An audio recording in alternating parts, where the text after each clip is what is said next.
ملک کی تاریخ میں پہلی بار کسی بھی مالی سال کی پہلی سہ ماہی میں سب سے زیادہ لیوی وصول کی گئی ہے۔ ذرائع کے مطابق جولائی تا ستمبر 2024 پیٹرولیم لیوی کی مد میں وصولی 261 ارب 69 کروڑ روپے رہی۔ مزید جانتے ہیں ڈان نیوز کے نمائندے طاہر شیرانی سے۔ طاہر، مزید بتائیے گا۔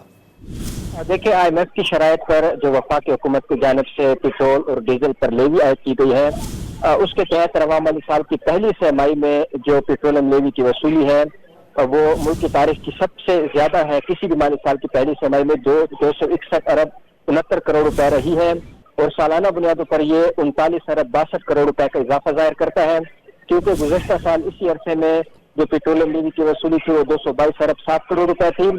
رواں مالی سال کے لیے پیٹرولیم لیوی کی وصولی کا ہدف 1281 ارب روپے مقرر کیا گیا ہے، اور اس وقت فی لیٹر پیٹرول پر 60 روپے لیوی وصول کی جا رہی ہے، جبکہ ہائی اسپیڈ ڈیزل کے فی لیٹر درد ہی 60 روپے کے حساب سے لیوی عائد ہے۔ اور وفاقی حکومت کو جو پیٹرولیم لیوی کی وصولی ہے وہ این ایل سی ایوارڈ کے تحت صوبوں کو منتقل نہیں ہوتی، یہ وفاقی آمدنی ہے۔ ایک تو وفاقی آمدنی میں اس میں اضافہ ہو رہا ہے، دوسرا اس کے ساتھ ساتھ جو شہری ہے وہ مسلسل پیٹرولیم ڈیولپمنٹ لیوی کے بوجھ کی زد میں۔ بہت شکریہ طاہر۔